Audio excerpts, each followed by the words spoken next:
Bismillahirrahmanirrahim. Assalamualaikum warahmatullahi wabarakatuh. Perkenalkan, nama saya Sofia Lajiba. Saya berasal dari jurusan Komunikasi dan Penyiaran Islam Fakultas Dakwah dan Komunikasi dengan NIM 0101212130. Baik, video presentasi yang akan saya lakukan pada kali ini ialah untuk memenuhi tugas UTS saya dari mata kuliah hadis tematik. Baik, pada video kali ini saya akan menjelaskan pengertian dari hadis dan beberapa metodologi dalam memahami hadis. Baik, langsung saja. Yang pertama ialah pengertian hadis. Secara harfiah, hadis berarti berbicara, perkataan, dan percakapan.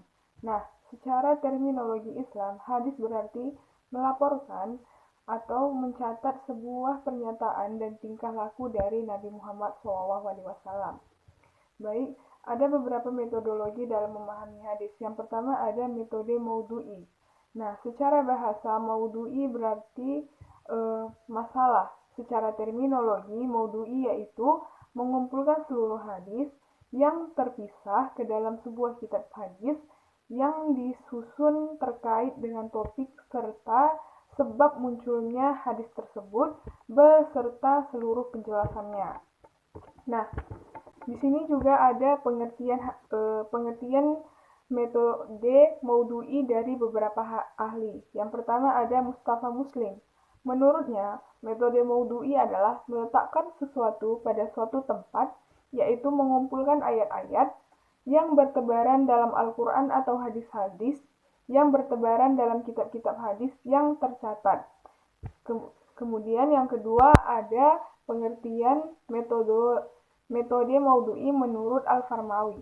Menurutnya, metode maudhu'i ialah mengumpulkan hadis-hadis yang terkait dengan satu topik dan satu tujuan, kemudian disusun sesuai dengan asbab al-wurud, dan pemahamannya sesuai yang disertai dengan penjelasan, pengungkapan, dan penafsiran. Nah, ada juga ciri-ciri dari metode maudhu'i ini. Yang pertama ialah satu, menghimpun hadis-hadis yang membicarakan suatu topik tertentu.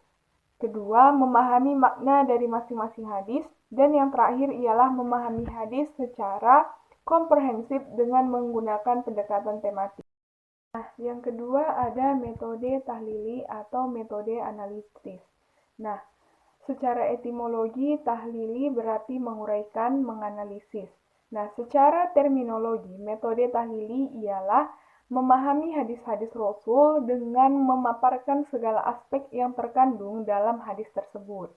Nah, ada beberapa ciri-ciri dari metode tahlili. Yang pertama ialah dalam pencerahan hadis dijelaskan kata demi kata, kalimat demi kalimat secara berurutan serta tidak terlewatkan juga menerangkan asbab al-wurud dari hadis-hadis yang dipahami. Yang kedua, memaparkan dan menguraikan pemahaman yang pernah disampaikan oleh para sahabat. Yang ketiga ialah menjelaskan munasabah atau hubungan antar hadis. Dan yang terakhir, kadangkala pencerahan diwarnai dengan kecenderungan pencerahan pada salah satu hadis tertentu.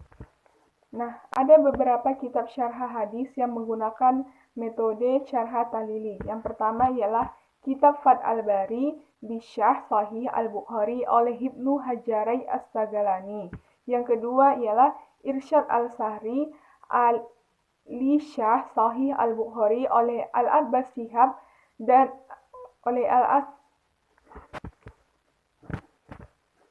Yang kedua ialah Kitab Irsyad al-Sahri li Syarh Sahih al-Bukhari oleh Al-Abbas Shihab ad-Din Ahmad bin Muhammad al-Qasqalani.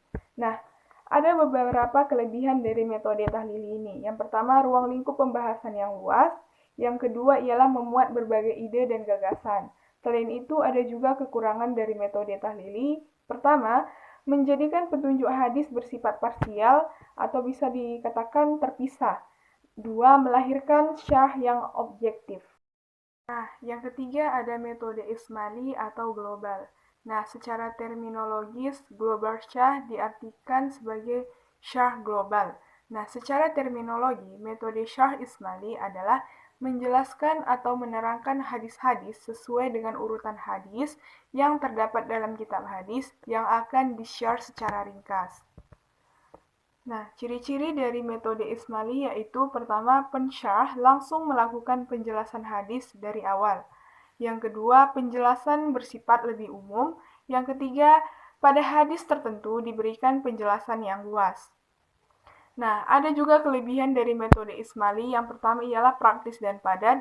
Yang kedua, bahasa mudah dipahami. Dan yang ketiga, bebas dari Israiliyat. Ada juga kekurangan dari metode Ismaili. Yang pertama, menjadikan petunjuk hadis parsial. Dua, tidak ada ruang untuk menggunakan analisis yang memadai. Nah, yang keempat ada metode mukarron atau komparatif. Nah, secara etimologi, syarh mukarron ini ialah perbandingan atau pencerahan yang dilakukan dengan membandingkan dua hal. Nah, secara terminologi, metode mukarron ialah memahami hadis dengan cara satu, membandingkan hadis yang memiliki redaksi yang sama atau mirip dalam kasus yang sama. Yang kedua ialah membandingkan berbagai pendapat ulama syarh dalam mensyarh hadis. Ada beberapa ciri-ciri dari metode mukarron. Yang pertama, pensyarah menggunakan perbandingan analisis redaksional. Yang kedua, pensyarah menggunakan perbandingan penilaian perawi. Nah, yang ketiga, pensyarah membandingkan kandungan makna dari masing-masing hadis yang membandingkan berbagai hal yang dibicarakan oleh hadis tersebut.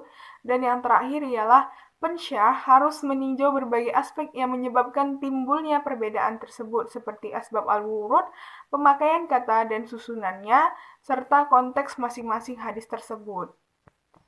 Nah, ada juga kelebihan dan kekurangan dari metode mukarron. Yang pertama, kelebihannya yaitu pertama memberikan wawasan pemahaman yang relatif lebih luas kepada pembaca. Yang kedua, metode ini membimbing kita untuk selalu bersikap toleran. Nah, kekurangan dari metode mukarron ini ialah metode ini tidak relevan bagi pembaca tingkat pemula, dan yang kedua, metode ini tidak dapat diandalkan untuk menjawab problema sosial.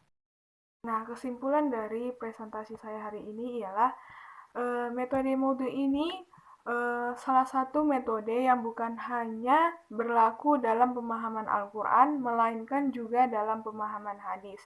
Hanya saja, istilah metode Moodle ini disebut sebagai metode tematik dalam pengkajian hadis Nabi yang merupakan terjemahan dari Al-Manhaj Al-Maudu'i fi Syarh Al-Hadis. Nah, selain metode maudhu'i, ada juga metode tahlili yang mengandung makna pensyarahan atau pengkajian hadis secara rinci dari berbagai aspek tinjauan berdasarkan struktur matan sebuah hadis atau urutan matan hadis tersebut. Nah, sedangkan metode mukarron ini ia mengandung pencerahan dan pengkajian hadis dengan membandingkan matan hadis yang beragam atau dengan menghubungkan melalui ayat-ayat Al-Quran. Nah, perbedaan dalam metode maudhu'i ini ialah dalam proses pemahaman kasus atau tema tertentu melibatkan semua hadis yang setema atau berhubungan dengan hadis. Nah, kemudian penyelesaian ikhtilaf hadis sesuai dengan namanya, hanya pada kasus-kasus yang memperhatikannya perbedaan makna hadis.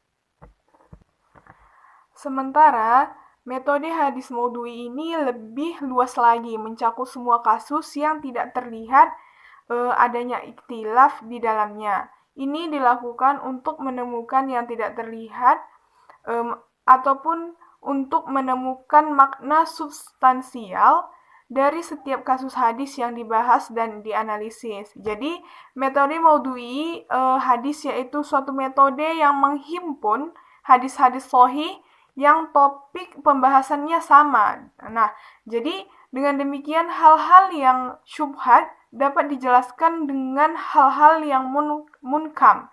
Nah, hal-hal yang mutlak dapat dibatasi dengan hal-hal yang muqayyad atau yang hal-hal yang terkait dan hal-hal yang bermakna umum. Nah, mungkin hanya ini presentasi yang dapat saya sampaikan. Semoga dapat dipahami. Bila ada kesalahan kata saya mohon maaf, kepada Allah saya mohon ampun. Terima kasih atas waktunya untuk menonton video saya. Wassalamualaikum warahmatullahi wabarakatuh.